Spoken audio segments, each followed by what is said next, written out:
ആദ്യം ശ്രീ നിർമ്മൽ എബ്രഹാം, ഈ ചൈനയുടെ വിദേശകാര്യമന്ത്രി പാക് വിദേശകാര്യമന്ത്രിയുമായി ഫോണിൽ സംഭാഷണം നടത്തുന്നു, എല്ലാ അർത്ഥത്തിലുമുള്ള പിന്തുണ നൽകുന്നു.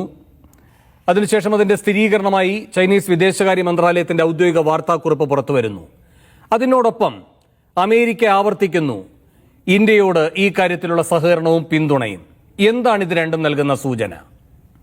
ട്രഡീഷണലി നോക്കുകയാണെന്നുണ്ടെങ്കിൽ ചൈന എപ്പോഴും പാകിസ്ഥാനെ സപ്പോർട്ട് ചെയ്തിരിക്കുന്നത്. മാത്രമല്ല, എന്നാണോ അമേരിക്ക ഇന്ത്യയോട് അലൈൻ ചെയ്യാൻ തുടങ്ങിയത് അന്ന് മുതൽ ചൈനയുടെ സപ്പോർട്ട് ഇരട്ടിക്കുകയുണ്ടായി. ഇത് കറക്റ്റായിട്ട് പറഞ്ഞു കഴിഞ്ഞാൽ ഈ 71 65 വാർ താങ്കൾക്ക് അറിയാവുന്ന പോലെ തന്നെ ആ സമയത്ത് അമേരിക്കയായിരുന്നു പാകിസ്ഥാനെ സപ്പോർട്ട് ചെയ്തിരുന്നത്. 99 മുതൽ ഏറെക്കുറെ അത് കുറച്ച് മാറി തുടങ്ങി. അതിനുശേഷമുള്ള വർഷങ്ങൾ കൃത്യമായിട്ട് ചൈന പാകിസ്ഥാൻ ബന്ധം നോക്കി 2001 മുതൽ 4 വരെ കണ്ടിന്യൂസ് ആയിട്ട് ജോയിൻറ്റ് മിലിറ്ററി ഓപ്പറേഷൻസ് നടത്തുന്നു.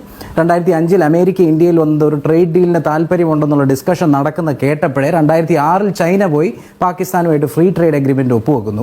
2008 മൻമോഹൻ സിംഗിന്റെ സമയത്ത് നമുക്കൊരു സിവിൽ ന്യൂക്ലിയർ ഡീൽ അമേരിക്കയുമായിട്ട് ഡീല് നടത്തിയപ്പം അതേ വർഷം തന്നെ പാകിസ്ഥാനിൽ പോയിട്ട് ചഷ്മ 3 ചഷ്മ 4 എന്ന് പറയുന്ന 2 ന്യൂക്ലിയർ പ്ലാന്റുകൾ ക്രിയേറ്റ് ചെയ്യാനുള്ള അനുമതി നൽകത്തക്ക രീതിയിലുള്ള ഒരു ഡീല് ചൈന പാകിസ്ഥാനുമായിട്ട് ഒപ്പുവെക്കുന്നു. ഇങ്ങനെ നോക്കിക്കഴിഞ്ഞു കഴിഞ്ഞാൽ ഓരോ തവണയും ഇന്ത്യ എത്രത്തോളം അമേരിക്കയായിട്ട് എടുക്കുന്നോ ചൈനയുടെ എനിമിയായിട്ടുള്ള ഇന്ത്യയെ ന്യൂട്രലൈസ് ചെയ്യാൻ പാകിസ്ഥാൻ അവർ യൂസ് ചെയ്തിട്ടുണ്ട്. ചരിത്രപരമായിട്ട് നോക്കിയാൽ അങ്ങനെ തന്നെയാണ്.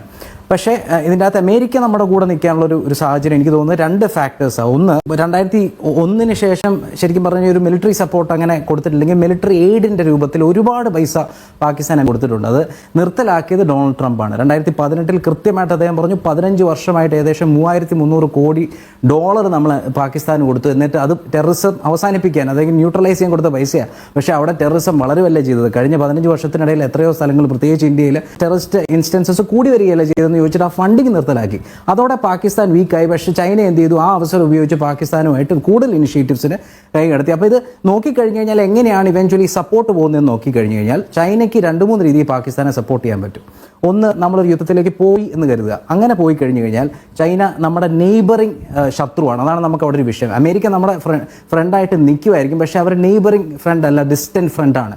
അതുകൊണ്ട് സഹായത്തിന് കുറച്ച് സമയവും കുറച്ച് ഡിഫറൻസസും ഉണ്ട്. ഇപ്പോൾ പാകിസ്ഥാൻ ഇന്ത്യ ഒരു ബോർഡറിൽ പ്രശ്നം നടക്കുകയാണെന്ന് ചൈനയ്ക്ക് ഇമീഡിയറ്റ്ലി അരുണാചലിലോ അല്ലെങ്കിൽ ലഡാക്കിലോ ഒരു പ്രശ്നം ഉണ്ടാക്കി, അവിടെ ബോർഡറിൽ ഒരു പ്രശ്നം ഉണ്ടാക്കി ഇന്ത്യൻ സൈന്യത്തെ സ്പ്ലിറ്റ് ചെയ്യാൻ പറ്റും. സ്ട്രാറ്റജിക്കലി നമ്മളെ കുറച്ച് വീക്കാക്കാൻ പറ്റും. 1.